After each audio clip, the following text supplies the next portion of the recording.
झाली पार किती जरा थांब बसा नको लागत हे असं लागतं.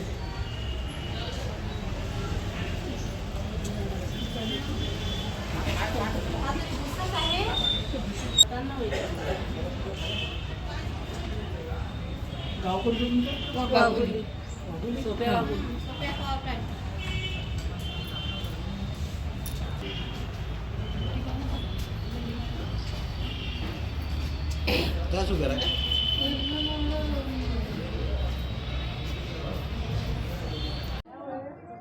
आमच्या गावामध्ये प्रदूषण होत आहे, जे आमच्या घरावर जे कंपनीची राख पडत आहे त्याविषयी मी बोलत आहे.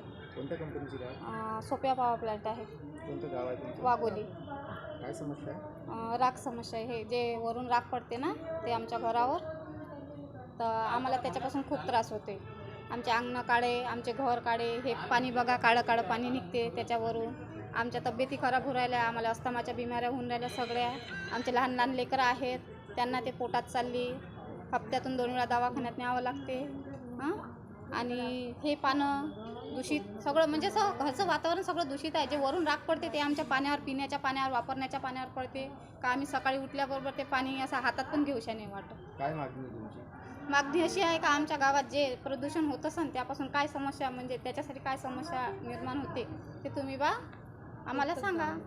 झोपडपट्टी वाघोली. तुमचं नाव काय? माझं नाव सुरेखा संतोष राऊत. राहणार वाघोली.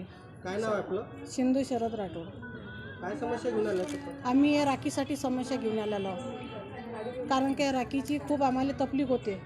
श्वास घेऊ शकत नाही आम्ही, काहीच वाहू टाकत नाही आम्ही, म्हणजे कोणतंच आम्हाला खूप त्रास आहे त्याच्यापासून. त्यासाठी आमची झोपडपट्टी उठवण्यात आली पाहिजे म्हणजे खूपच त्रास आहे. आम्ही जर बाहेर बसू शकत नाही घंटाभर, म्हणजे कोणासोबत जास्त नाही, कोंडल्यासारखं घरात राहावं लागते आम्हाला.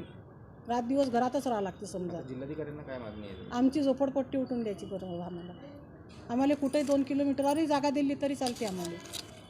आमची तेवढी झोपडपट्टी उठून द्यायची फक्त बस. 2 किलोमीटर तुम्हाला उठून दिल्याच्या नंतर तुमचा जो तिथं धुळीचा प्रभाव आहे तो ह्या कमी आहे. जसा या तिथं आमच्या जवळच आहे. हे आमच्या लागूनच, आमच्या घरालाच लागून आहे डायरेक्ट. या म्हणजे अंतर काहीच नाही आहे. अर्धा किलोमीटर आहे, कारण की ते भीतीला चिपकल्यासारखंच आहे एकदम.